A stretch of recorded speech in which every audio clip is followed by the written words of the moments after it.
قطر کا اسرائیلی وزیراعظم کو انصاف کے کٹہرے میں لانے کا مطالبہ۔ قطری وزیراعظم شیخ محمد بن عبد الرحمن الثانی کا کہنا ہے اسرائیلی یرغمالیوں کی رہائی کے لیے امید ختم ہو گئی۔ جنگ بندی مذاکرات میں اپنی شرکت کا ازسر نو جائزہ لے رہے ہیں۔ دوحہ پر اسرائیلی حملہ ریاستی دہشت گردی ہے۔ نیتن یاہو مشرق وسطی کو انتشار کی طرف دھکیل رہا ہے۔ دوحہ پر حملے کا جواب علاقائی شراکت داروں سے مشورے کے بعد دیں گے۔ دوسری طرف قطر نے اسرائیلی حملے کے بعد اسلامی ممالک کا ہنگامی اجلاس طلب کر لیا۔ ہنگامی اجلاس اگلے اتوار اور پیر کو دوحہ میں ہوگا۔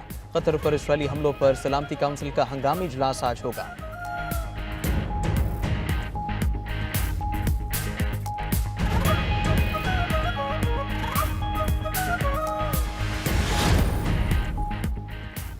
دوحہ حملے میں شہید ہونے والے افراد کی نماز جنازہ ادا۔ جنازے کے وقت 5 میتوں کو فلسطینی اور ایک کو قطری پرچم سے ڈھانپا گیا تھا۔ نماز جنازہ کے بعد شہداء کی قطر کے مقامی قبرستان میں تدفین۔ قطر کے دارالحکومت دوحہ پر اسرائیلی حملے میں 6 افراد شہید ہوئے تھے۔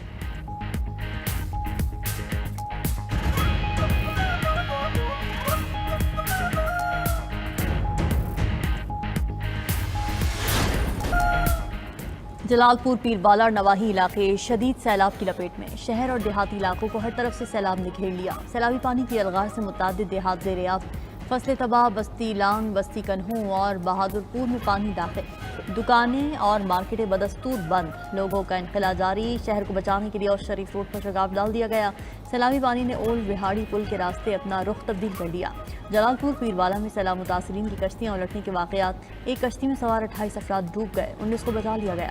9 لاپتہ افراد میں سے بچے سمیت 6 افراد کی لاشیں مل گئیں۔ 3 افراد تاحال لاپتہ۔ متاثرین کی کشتی ڈوبنے کا واقعہ گزشتہ رات پیش آیا تھا۔ اور شریف کے علاقے باقری میں بھی کشتی سیلابی پانی میں الٹ گئی۔ ریسکیو نے کشتی پر سوار 4 افراد کو بچا لیا۔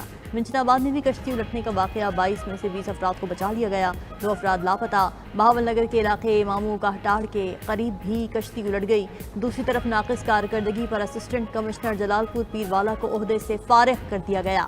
دریا ستلج میں بہاول نگر کے مقام پر پانی کا تیز بہاؤ اور کٹاؤ جاری۔ بہاول نگر میں اب تک 100 سے زائد عارضی حفاظتی بند ٹوٹ چکے ہیں۔ چشتیہ میں ایک اور حفاظتی بند ٹوٹ گیا۔ 40 کے قریب موضع جات پانی کی لپیٹ میں۔ سینکڑوں ایکڑ اراضی زیر آب۔ ایمپریس برج پر پانی کی سطح بلند۔ بہاول پور کے لیے اگلے 48 گھنٹے حساس قرار۔ سیلاب متاثرین نے 92 نیوز کو اپنے دکھوں سے آگاہ کر دیا۔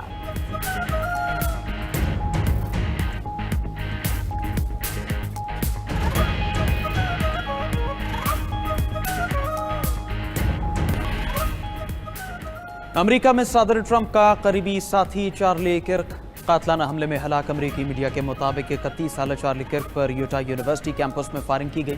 چارلی امریکہ میں فائرنگ کے بڑھتے واقعات پر بات کر رہے تھے۔ اسی دوران فائرنگ ہوئی اور گولی چارلی کی گردن میں لگی۔ ڈائریکٹر ایف بی آئی نے بتایا کہ چارلی کرک پر فائرنگ کرنے والا شخص یونیورسٹی کا ہی طالب علم ہے جسے گرفتار کر لیا گیا۔ فائرنگ یونیورسٹی کیمپس کی چھت سے کی گئی۔ چارلی کرک کے قتل پر امریکہ میں 3 روزہ سوگ۔ صدر ٹرمپ نے سیاسی انتہا پسندوں کے خلاف ملک گیر کریک ڈاؤن کا اعلان کر دیا۔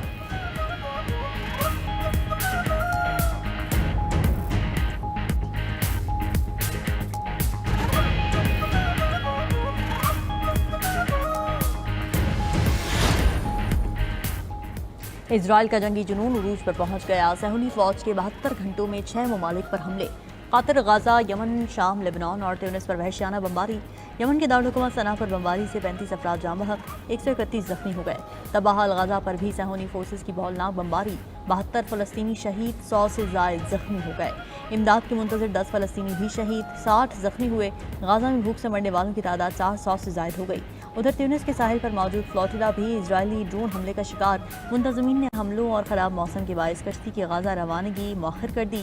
پورٹ پر ہزاروں افراد کا فلوٹیلا قافلے سے اظہار یکجہتی، اسرائیل مخالف نعرے لگائے۔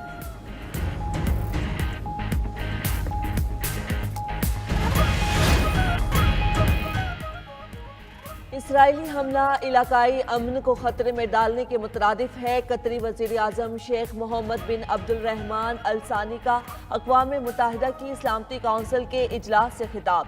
کہا، حملہ ہماری خود مختاری کی خلاف ورزی ہے۔ حملہ اسکولوں، سفارتی عمارتوں والے رہائشی علاقے پر کیا گیا۔ قطر زندگیاں بچانے کے لیے انتھک محنت کر رہا ہے۔ ایسا حملہ خطے میں امن کی کوششوں کو کمزور کرتا ہے۔ بین الاقوامی قوانین کے تحت ہمارے پاس جوابی حملے کا حق ہے۔ امن کے خواہاں ہیں، امن ہی ہمارا راستہ ہے۔ امن کا واحد راستہ بات چیت ہے۔ جو جنگ بندی، تمام یرغمالیوں کی رہائی اور انسانی امداد کو غیر مشروط داخلے کی اجازت سے شروع ہوتا ہے۔ انتہا پسندی کے سامنے ہتھیار نہیں ڈالنے چاہیے۔ ہمیں آزاد فلسطینی ریاست کے قیام اور دو ریاستی حل کے ذریعے امن کی کوشش جاری رکھنی چاہیے۔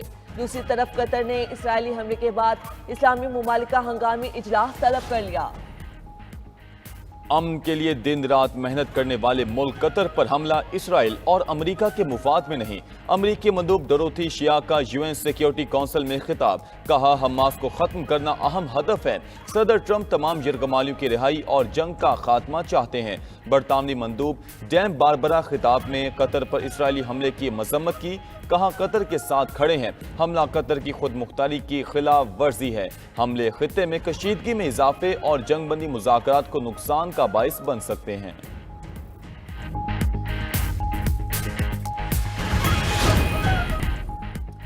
چارلی کرک کے قاتل کو جلد گرفتار کر لیں گے، امریکی صدر ٹرمپ کا اعلان۔ برازیل کے سابق صدر بولسونارو کو سزا مایوس کن ہے۔ پولینڈ کی حدود میں ڈرون داخل ہونا غلطی ہو سکتا ہے۔ روسی ڈرون صورتحال سے خوش نہیں ہیں۔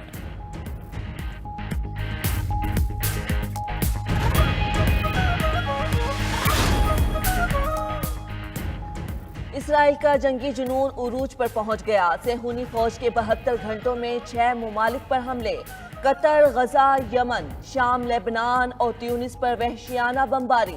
یمن کے دارالحکومت صنعا پر بمباری سے 35 افراد جاں بحق، 131 زخمی ہو گئے۔ تباہ حال غزہ پر بھی صہیونی فورسز کی ہولناک بمباری، 72 فلسطینی شہید، 100 سے زائد زخمی ہو گئے۔ امداد کے منتظر 10 فلسطینی بھی شہید، 60 زخمی ہوئے۔ غزہ میں بھوک سے مرنے والوں کی تعداد 400 سے زائد ہو گئی۔ ادھر فلسطینی مزاحمتی تنظیم حماس کے عسکری ونگ القسام بریگیڈ نے غزہ میں اسرائیلی ٹینک پر حملے کی ویڈیو جاری کر دی۔ القسام بریگیڈ نے حملے میں اسرائیلی ٹینک کمانڈر سمیت 4 اسرائیلی فوجیوں کی ہلاکت کا دعویٰ کیا تھا۔ لندن میں برطانوی وزیر اعظم اور اسرائیلی صدر کی ملاقات سفارتی جھڑپ میں تبدیل۔ وزیر اعظم کیئر سٹارمر نے اسرائیلی حملے کو ناقابل قبول اور قابل مذمت کہا۔ غزہ میں جنگ بندی کرنے اور انسانی امداد میں رکاوٹیں دور کرنے پر زور۔ ابتدائی لمحات میں ملاقات کی فضا کشیدہ رہی۔ ہاتھ ملاتے وقت دونوں رہنماؤں کے چہروں پر مسکراہٹ غائب تھی۔ لندن میں اسرائیلی صدر کے دورے کے دوران شدید احتجاج بھی کیا گیا۔ غزہ میں مظالم پر انسانی حقوق کی تنظیموں کو اسرائیلی صدر کی گرفتاری کا مطالبہ۔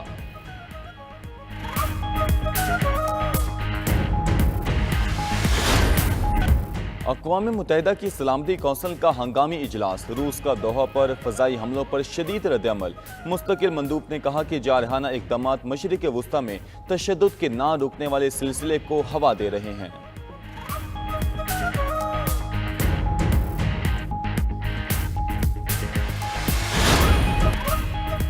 میری لینڈ امریکی نیول اکیڈمی میں فائرنگ، امریکی نیول اکیڈمی اور قریبی فوجی اڈے پر لاک ڈاؤن کر دیا گیا۔ امریکی میڈیا کے مطابق اکیڈمی سے نکالا گیا سابق کیڈٹ مسلح ہو کر کیمپس میں داخل ہوا۔